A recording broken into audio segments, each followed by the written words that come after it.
থেকে মুক্তি লাভ করার পরে কাবিল ভাবতে লাগল, যে ভাবেই হোক এই বিপদ থেকে আমি পুরোপুরি রক্ষা পেয়ে গেলাম। এখন আমি কোনো বাধা ছাড়াই আকলিমাকে বিয়ে করতে পারব।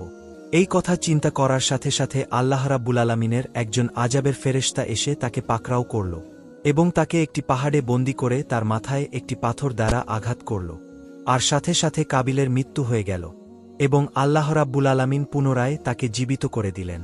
পুনরায় সেই ফেরেশতা তার মাথায় পাথর দ্বারা আঘাত করল এবং পুনরায় সে মৃত্যুবরণ করল। বলা হয়ে থাকে, কেয়ামত পর্যন্ত এই ফেরেশতা কাবিলকে এভাবেই শাস্তি দিতে থাকবে। সহিহ মুসলিম শরীফে রাসূলে কারীম সাল্লাল্লাহু আলাইহি ওয়াসাল্লামের পক্ষ থেকে একটি হাদিসে বর্ণিত হয়েছে, রাসূল সাল্লাল্লাহু আলাইহি ওয়াসাল্লাম বলেছেন, কেয়ামত পর্যন্ত যত অন্যায় হত্যাকাণ্ড ঘটবে সেই পাপের একটি অংশ কাবিলের আমল নামায় লেখা হতে থাকবে। কারণ সেই প্রথম ব্যক্তি যে হত্যার মতো ভয়ঙ্কর পাপ কাজকে পৃথিবীর জমিনে চালু করেছিল। কাবিল যখন হাবিলকে হত্যা করেছিল তখন আদম আলাইহিসসালাম মক্কা শরীফে ছিলেন। আদম আলাইহিসসালাম দেশে ফিরে এসে হাবিলের সন্ধান না পেয়ে তার সন্তানদের কাছে জিজ্ঞাসা করলেন, হে বৎস, তোমরা কি তোমাদের ভাই হাবিলের কোনো সন্ধান জানো? আমি তাকে দেখছি না কেন? সন্তানগণ তাকে উত্তর দিল, হে পিতা, আপনি মক্কাতে যাওয়ার কিছুদিন পর থেকেই আমরা আমাদের ভাই হাবিল ও কাবিল দুজনকেই দেখছি না। আমরা তাদেরকে অনেক খোঁজাখুঁজি করেছি, কিন্তু তাদের কোনো সন্ধান পাইনি।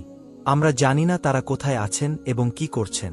তাদের কথা শুনে আদম আলাইহিসসালাম বুঝতে পারলেন যে অবশ্যই কাবিল হাবিলকে হত্যা করেছে, আর সে তো ইতিপূর্বেই হত্যার হুমকিও দিয়ে রেখেছিল। সুতরাং কাবিলের কারণে তার মনে খুব দুঃখ হল না, কিন্তু হাবিলকে হারিয়ে তিনি একেবারেই শোকাকুল হয়ে পড়লেন।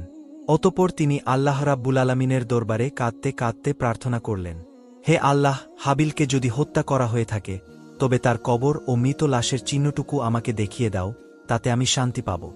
আদম আলাইহিসসালামের দোয়ার পরিপ্রেক্ষিতে আল্লাহ রাব্বুল আলামিন তাকে জানিয়ে দিলেন, আদম, তোমার কুপুত্র কাবিল তোমার সন্তান হাবিলকে হত্যা করেছে। এজন্য কিয়ামত পর্যন্ত তাকে এই পাপের শাস্তি ভোগ করতে হবে।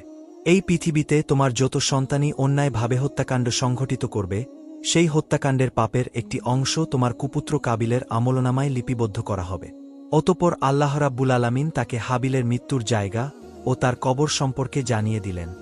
আল্লাহ রাব্বুল আলামিনের পক্ষ থেকে এই সংবাদটি জানার পরে আদম আলাইহিসসালাম সেই স্থানে গেলেন এবং তিনি কবর থেকে হাবিলের লাশ উঠিয়ে দেখলেন তার মাথা চূর্ণ বিচূর্ণ করে দেয়া হয়েছে এবং তার সারা শরীর এখনও রক্তে রঞ্জিত হয়ে আছে।